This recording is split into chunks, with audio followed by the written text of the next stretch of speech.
There is a map of the entire universe. It was taken almost 14 billion years ago, and it shows up in every direction you look, all the time, all around you. It's called the cosmic microwave background, the afterglow of the Big Bang, the oldest light that exists. According to everything we understand about cosmology, this ancient light should look basically the same, no matter which direction you check. No special spots, no preferred direction. The universe on the largest scales is supposed to look identical everywhere. It doesn't quite. Buried in the largest scale patterns of that ancient light is a faint but statistically real alignment, one that points unmistakably in the direction of our own solar system, not toward some distant galaxy, not toward the center of the Milky Way, toward us, toward the plane our own planets orbit in. Physicists gave this anomaly a deliberately provocative name, the axis of evil.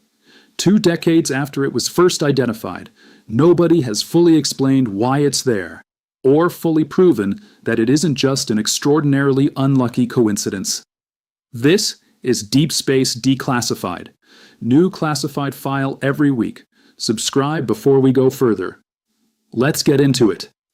To understand why this alignment is strange, you need to understand what the cosmic microwave background actually is and what cosmologists expect it to look like. Roughly 380,000 years after the Big Bang, the universe cooled enough for light to travel freely for the first time. Before that, the universe was an opaque, superheated plasma.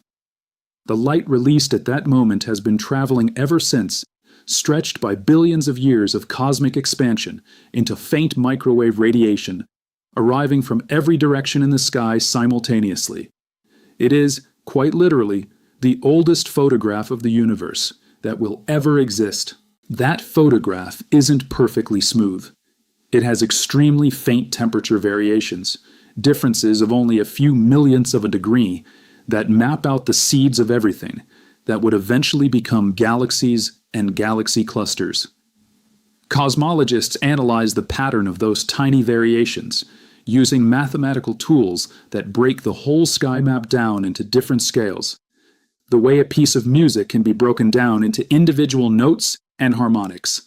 The most fundamental assumption underlying all of modern cosmology is called the Cosmological Principle. On the largest scales, the universe is homogeneous and isotropic, the same everywhere and the same in every direction. There is no special location and no special direction. If the cosmic microwave background genuinely has a preferred direction baked into its largest scale structure, that assumption is in trouble. The story begins with NASA's Wilkinson Microwave Anisotropy Probe, or WMAP, which mapped the cosmic microwave background with unprecedented precision starting in the early 2000s.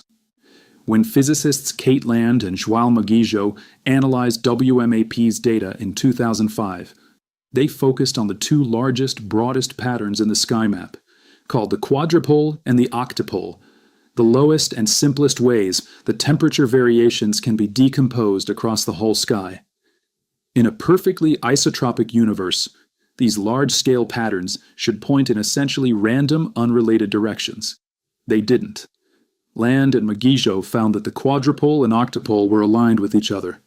Planes that statistically shouldn't have any reason to line up were pointing in nearly the same direction. And that shared direction lined up closely with the plane of the ecliptic, the plane our solar system's planets orbit within, and by extension, the direction our own solar system is oriented in space. Land and Maguijo gave the anomaly its name, half as a serious scientific label and half as a wry joke, borrowing the phrase from the geopolitical rhetoric of the era. The name stuck far more durably than either of them probably expected. And axis of evil has been the standard term used in the scientific literature ever since, appearing unironically in peer-reviewed astrophysics journals for the past 2 decades. An anomaly found in one instrument's first major dataset is always a candidate for being an artifact, a subtle flaw in the telescope, the data processing pipeline, or the way foreground contamination from our own galaxy was subtracted out. WMAP's early results faced exactly that kind of scrutiny. The real test came with the Planck satellite, launched by the European Space Agency in 2009. Planck was built specifically to improve on WMAP in almost every technical respect. Roughly 10 times more sensitive, higher angular resolution, and critically, an entirely different set of instruments, scanning strategy, and systematic error sources than WMAP had used. If the axis of evil were purely an artifact of WMAP's specific hardware or processing choices, an independent instrument built differently, operated differently, and analyzed by a partially different team should not reproduce the exact same anomaly. It did.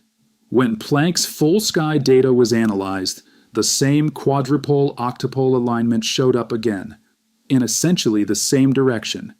That persistence across two independent missions, using different technology and different teams, moved the axis of evil from possible instrumental fluke to something cosmologists had to take seriously as a genuine feature of the data, even if they still didn't agree on what it meant.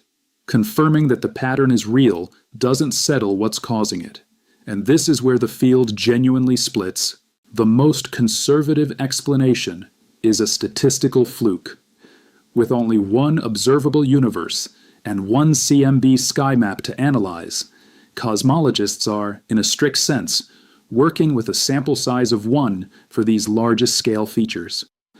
Some analyses estimate the alignment could occur by pure chance a few % of the time, unlikely, but not vanishingly so. Critics of treating the axis of evil as a deep anomaly point out that if you go looking for enough unusual patterns in one dataset, using enough different statistical methods, you will eventually find something that looks significant purely by chance. A well-known statistical trap called the look elsewhere effect. A second explanation involves foreground contamination. The cosmic microwave background has to be extracted from raw sky data that also includes emission from our own galaxy's dust and gas, as well as zodiacal light scattered off material within our own solar system.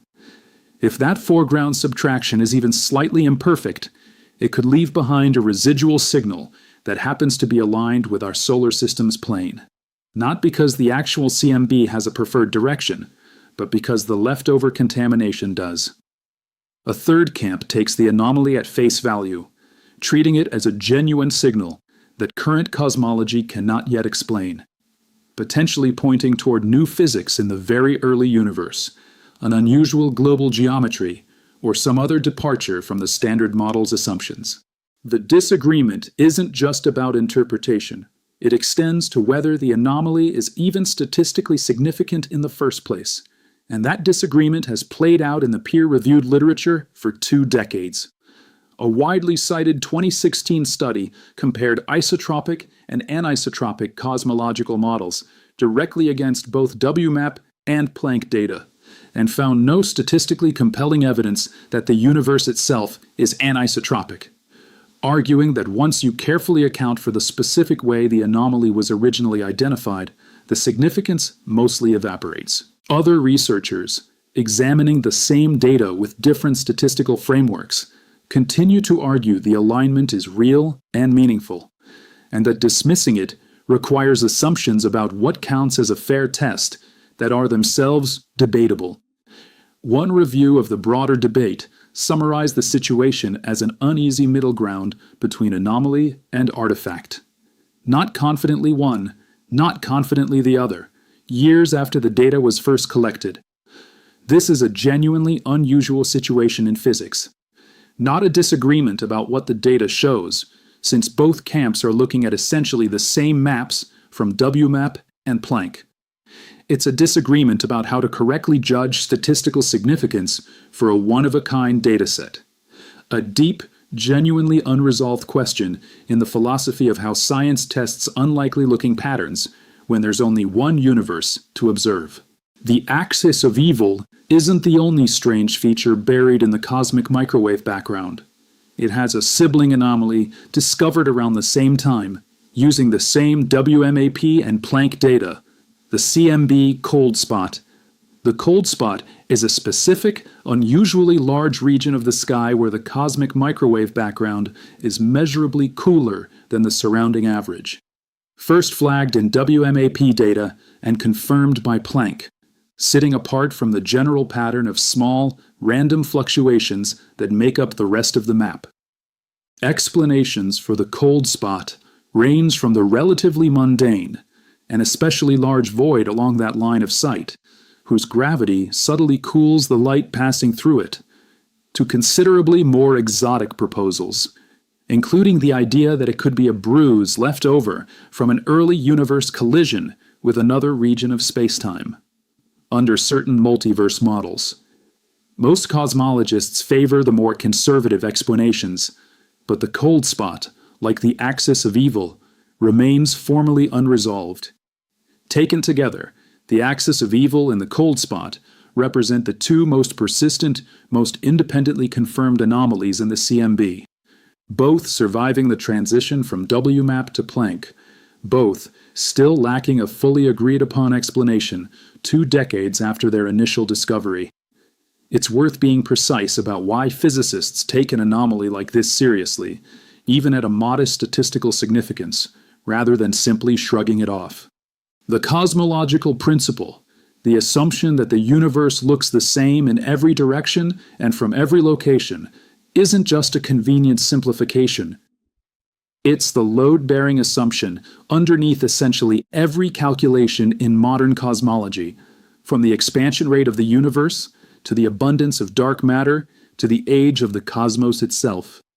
If it turned out to be even slightly wrong, in a way connected to our own specific vantage point, a meaningful fraction of precision cosmology's results would need to be reconsidered, because they all implicitly assume our observations are representative of the whole universe rather than skewed by where we happen to be sitting.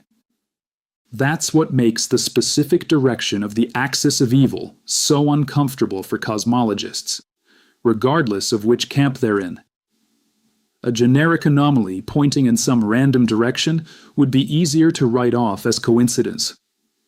An anomaly that happens to align with our own solar system's orbital plane raises an uncomfortable question that a strict reading of the Copernican principle says shouldn't even be askable. Is there something about our specific location or orientation in the universe that is leaving a fingerprint on the oldest light in existence? Resolving the debate conclusively will likely require better data than either WMAP or Planck currently provide. Specifically, better handling of exactly the kind of large-scale, low-resolution features where the axis of evil lives. Because the anomaly involves the very largest, broadest patterns in the sky, the quadrupole and octupole, the lowest possible resolution the CMB can be analyzed at, it's inherently difficult to gather more independent data. There's only one CMB sky to observe. You can't point a better telescope at a different patch of it and get a fresh, independent sample, the way you can for smaller-scale features. Improving the situation, instead, requires better control over foreground contamination, better statistical frameworks for judging significance in a one-shot dataset, and ideally, missions specifically designed to isolate polarization signals in a CMB that are less susceptible to the same systematic effects. Future CMB missions currently in development are expected to improve polarization measurements substantially beyond what Planck achieved, which could help distinguish between the residual foreground contamination explanation and the genuine cosmological signal explanation, more decisively than temperature data alone has been able to. Until that data arrives, the axis of evil remains exactly where it's been for 20 years. Confirmed as a real statistical pattern, unconfirmed as a real physical phenomenon. It's worth stepping back and appreciating what makes this anomaly different from most of the mysteries covered on this channel. This isn't a signal from a distant object we can point a better telescope at and simply watch more closely. It isn't a measurement that more data collection will straightforwardly refine, the way repeated observations sharpen the Hubble tension's error bars. The axis of evil is baked into the single, one-time snapshot of the entire observable universe that we happen to have. A photograph that was taken once, 13.8 billion years ago, and that we will never get to retake from a different angle or a different moment in time. That uniqueness is exactly what makes it so hard to resolve, and exactly why the debate has stayed genuinely unsettled for 2 decades among serious, credentialed cosmologists working with the same publicly available data.